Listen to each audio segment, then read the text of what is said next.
Eu me entendo por arquiteto desde muito cedo. Eu sempre gostei de desenhar, sempre me identificava com os espaços e quando eu tinha uns 12, 13 anos, meus pais construíram uma casa e eu participava muito das reuniões, não pela arquitetura, mas mais pelos desenhos, porque os projetos eram todos à mão naquela época e eu ficava encantado com aqueles desenhos. E depois, durante o processo de construção, eu também acompanhei tudo. Então esse projeto deve ter durado uns 3 anos. Quando eu tinha uns 15 anos, eu entendi que eu queria ser arquiteto. Me mudei para o litoral norte, para o meio da mata, isso era anos 80. Comecei fazendo casas de praia no litoral norte. E essa casa aqui tem muito a ver com isso, uma volta ao litoral norte, né?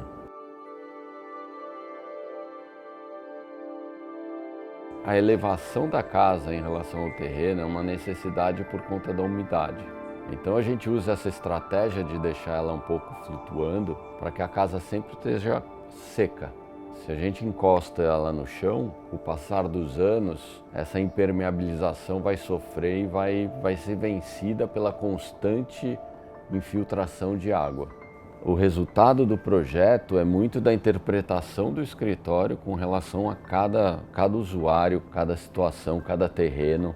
Aqui a gente também, por conta desse filtro natural, a gente podia ser muito generoso com os caixilhos, porque o sol aqui nunca entra rasgando, ele sempre está filtrado por essa luz.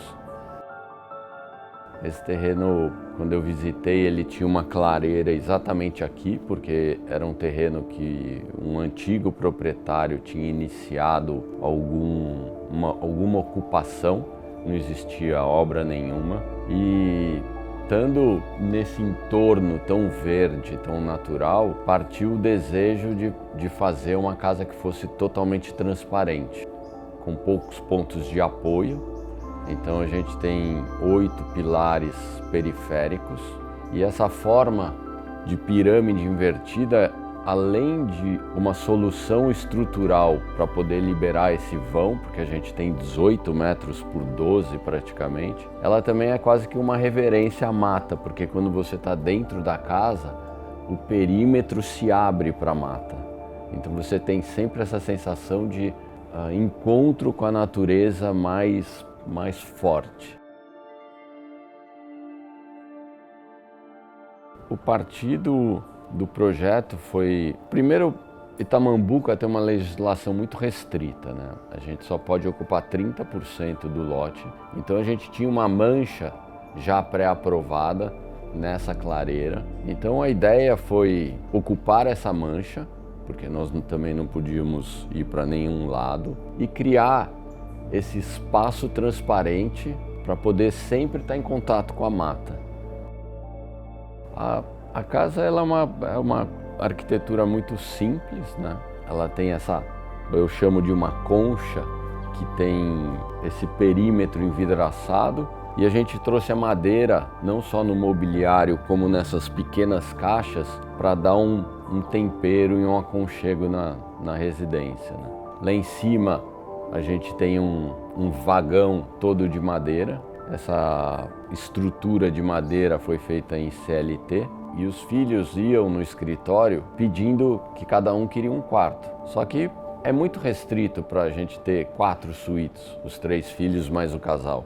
E eles falavam, não cabe. E aí surgiu a ideia da gente fazer quase que cabines de navios para os filhos. Então são quartos super enxutos, mas com um desenho todo cuidado.